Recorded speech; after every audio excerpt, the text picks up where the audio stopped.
Hello, Perry Township. I'm Mark Candle, and this is Candle's Corner. Tonight, we're going to talk about transparency and how it affects what we say, or what we should say, or how we should say it. Remember, transparency means telling or revealing all the information, right, to the citizens of our township, not just what we think is best for us. So let's talk about a situation that the township is well known for. Throughout the township, it's oftentimes a question. People are still very disgruntled about it, and that's been fire billing, right?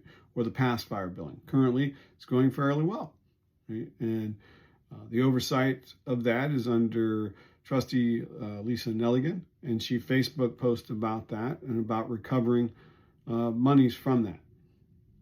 However, let's talk about the full set of facts surrounding that. Right? She is, and currently is, overseeing the billing for fire services. That is a fact.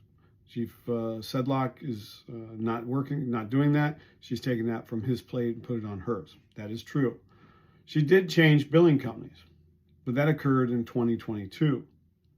There were other events that occurred before that in recovery of the money, which Lisa Nelligan had nothing to do with. Right? The township, having originally taken the service of CNC billing, i.e. we'll call it Cynthia Abbott, because that was the person that was prosecuted in order to repay to the township a certain amount of financial wares. You can find that on the Stark County CJIS site, right? And those billings are being recorded or those payments are being recorded with the fiscal office as she makes them, and that's a public record. You can check that also. So that's Cynthia Abbott. So CNC billing, right, was a bad move. Let's admit it.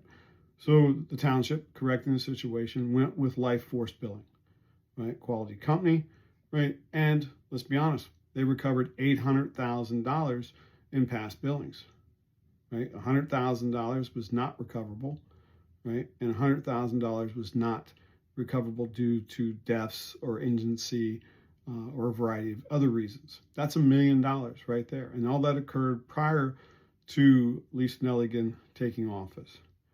In 2022, whether unhappy with or simply wanting to make a change, right, a committee was formed for fire billing, right, or to look at other companies, and Ohio Billing was interviewed and ultimately chosen.